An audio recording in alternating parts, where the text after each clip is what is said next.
everybody, it's Nick here with the Houston Zoo on Facebook Live.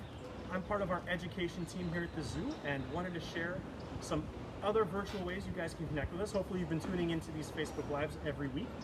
But our team's been hard at work. We have a whole slew of virtual experiences, virtual zoo tours, animal encounters, and then my favorite program, Camp Zoofari, which I get to help lead. And we've got some camp coming up at the end of this month, opportunities for campers to make new friends, explore the zoo from the comfort of their home, and then we'll culminate that, top it all off with a little hybrid offering where you can come up to the zoo and participate in some new activities here on grounds as well. One of our campers' favorite things is always meeting some of our animal ambassadors. So I'm actually here with a couple of those animals to share with you today. Our first animal is Ting. And this is Tingora, and she is a dingo. I'm gonna step around her real quick. Here we go, Ting. So even though she looks like a dog you may have at home, she is not. She's a dingo. These guys are gonna be wild animals living out in Australia. They can live out in the outback, in the forests, along the coast. And these guys have a couple of differences from your average house dog or canine. So the first is going to be that they've got much bigger teeth, sharper canine teeth in the front and some molars in the back. We'll see if we can get her to hold still for you guys. Ting, hey Ting, can you sit? Good girl, good girl. So you might be able to see some of those teeth as we give her some treats for sitting so nicely for us. Some other differences are that her ears are always going to be peaked like that. Dingoes all have those pointed ears. I know, sweet girl, you want to lay down? Good girl. So Ting knows a variety of behaviors. We'll keep talking differences in a minute, but these behaviors allow us to help with her veterinary care. Some other differences are her fur. So she's got a typical dingo pattern for coloration. They can be this darker brown, lighter tans like back by her feet. But all dingoes have what we call socks. So all four of her feet have much lighter fur and right at the tip of her tail as well. And that's characteristic of a dingo. And if you're at the zoo, these guys live back behind the scenes in our children's zoo, and they'll come out for programs sometimes, or if you participate in any of our virtual activities like today. But you can definitely hear them the next time you're up at the zoo. So if you come to visit us, dingoes are not able to bark. They don't have the same vocal cords as dogs, and so they're not going to bark, but they love to howl. And with their exhibit space being right by the med center, anytime an ambulance drives by, they try to match pitch and howl with those ambulances. Getting a good look at her snout. She's very focused and aware of what's around her. She's got a great sense of smell. These guys will live in packs of up to 10 dingoes, which will be led by a dominant male and female. And they'll work together to hunt for food. They love to eat smaller prey items like lizards, birds. Some of Ting's favorites are anything that smells bad. The smellier it is, the more she wants to try and put it in her mouth and eat it. But they will work together. Sometimes they can take down larger prey, things like wallabies and kangaroo, although that's far more rare. Ting lives here with her brother Mawson. It's just Ting visiting us today, but they're both 8 years old. And here at the zoo, we're expecting they'll live to be about 15, 16 years old. While in the wild, that life expectancy is much shorter. We did mention some of those behaviors that she knows so that we can help take better care of her. So Ting, can you sit? Good girl. Down. Good girl. You want to sit back up? She's going to wait for her treat. Because she did what we asked, we use positive reinforcement whenever we are working on training our animals. And we'll see. Ting, can you sit? Good girl. Good girl. So I can ask for her paws. Allows us to take a look at her feet, make sure she's looking okay. We can also, once she's done with that one, have her. So a little distracted right now. We've got a lot of people on this beautiful day walking by. Good girl. So she can give me a high five up top, down low. But again, it allows us to get a look at the drop. At her body, we can see she's got any scratches, anything we need to take care of to make sure that she's nice and healthy. Now, being able to work with a dingo like Ting was a very lengthy process.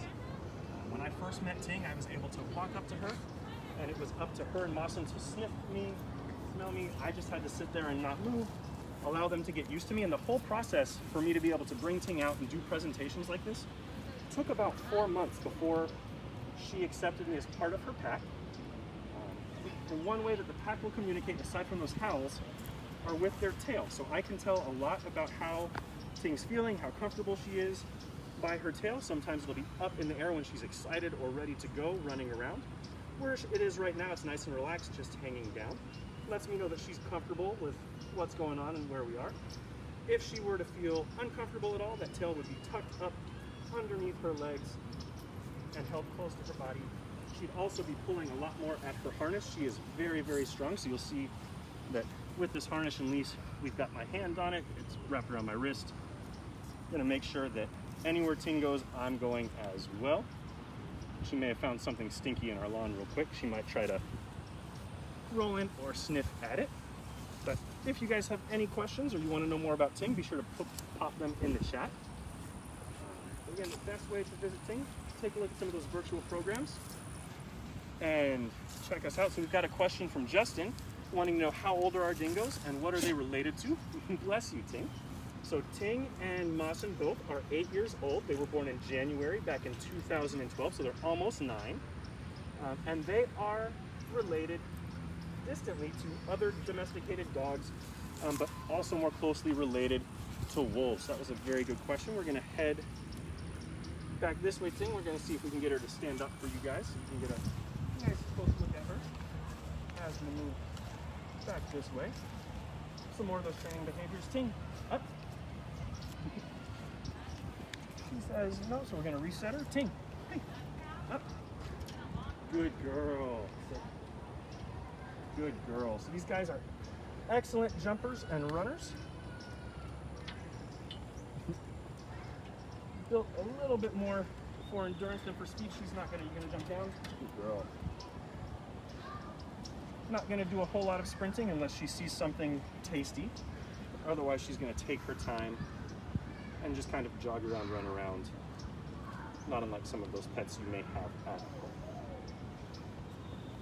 But with that, we've got some other animal ambassadors, so I'm gonna swap Ting off real quick. We're just gonna do a little transfer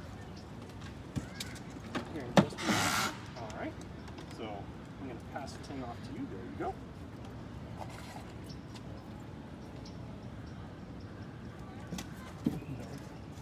All right. We're gonna jump continents. We're gonna head over to Africa, where we would find animals like Dixie. And Dixie is a plated lizard. It's another one of our ambassador animals. If you guys have ever been up to the zoo and visited the swap shop, that's where she normally hangs out. And she's one of my favorites because these scales all along the back of her body, what gives her that name plated lizard, are that they're actually osteoderms. It's a big, big word that just means that, similar to an alligator or crocodile, that those scales, especially the ones along her back, have a tiny piece of bone inside. They're much, much thicker, and they act like armor. That armor helps to keep her safe. Living in Africa, there are a lot of larger predators, but she's got a lot of different adaptations that help keep her safe. If you look along her side, you might notice some of those scales where it looks like there's a little ridge along her body with some extra skin on the inside. It serves a couple different purposes. If she feels threatened, she'll run underneath some rocky outcrops and can puff her body up kind of like a balloon. And that lip of extra skin and right along her scales, right where my fingers are, allow her to really wedge herself in those rocks to stay safe.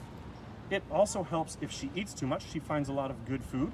She might eat more than she was expecting to, and that extra skin will expand out, kind of like if I eat too many snacks. And then also for the females, if they were to lay eggs, their eggs are rather large, and so that extra skin allows them to carry those eggs internally until they're ready to lay them. Some other adaptations that help to keep her safe, you can see up by my fingers, she's got those long claws. Great at digging. She likes to live in little burrows and dens. She may dig her own, but more often than not, she's going to hang out with some other animals, maybe with some larger animals that may, if she didn't have that armor, think she was a treat, but she gets along pretty well with some of those other animals underground, some snakes, species they've been found living next to and alongside with. But she'll also use those legs to climb and to run. And if she's caught out in the open and she's running from a predator, all of a sudden she'll stop and she'll lift that long, strong tail up in the air, wave it back and forth. to try and confuse or startle off the predator, scare them off so that she can stay nice and safe. She's loving the weather today, just basking out in the sun. Being a lizard, she's cold-blooded. So on a cooler day like today, she's gonna warm up in the sun, collect that energy, just let it warm her body up, keep those muscles nice and limber and loose with the heat from that sun. You can see her looking around. She does have very good eyesight, and those two gaps on the side of her head behind her eyes are where her ears are located. So you and I have external ears, or external ear flaps, what we would just call our ears normally, that allow us to bounce sound into our ears so we can better hear and tell where sounds are coming from. As a lizard, she lacks those ear flaps, but you can see where she's got those openings that lead down into her inner ear so that she can hear as well. Dixie is omnivorous. She loves to eat plants and insects, but some of her favorites, especially here at the zoo, are blueberries. So I don't know how many of you all like blueberries at home, but Dixie will easily gobble up all the blueberries on her plate and ignore the rest of her salad or her meal. She'll also get things like mealworms and caterpillars. Jamie wants to know, how does she shed her skin? So I'm gonna flip around, because on this side, you can see right behind her ear flap that she's got some skin that is shedding. As a lizard, those scales are not gonna grow with her as she does without her shedding. So when she sheds, what happens are new scales will form underneath her current scales, and those current scales will get a little bit drier, turns into almost like this loose skin, or like if you've ever put glue on your fingers and let the glue dry and peeled it off, that's kind of what it feels like. But those new scales will push their way up from underneath, and she will shed her skin. What happens for her when she does that is she might start to feel a little itchy. She'll scratch herself along rocks. She always loves to climb. She's got a lot of perching and climbing, not equipment, but rocks and branches in her exhibit space so that she can climb around on those. We're not letting you climb on my arm, Dixie. Turn you around, there you go. Like I was saying, so when it's time to shed those scales, she can scratch herself against all of that perching in her exhibit, and it helps to peel those loose scales away to make room for the scales that are underneath.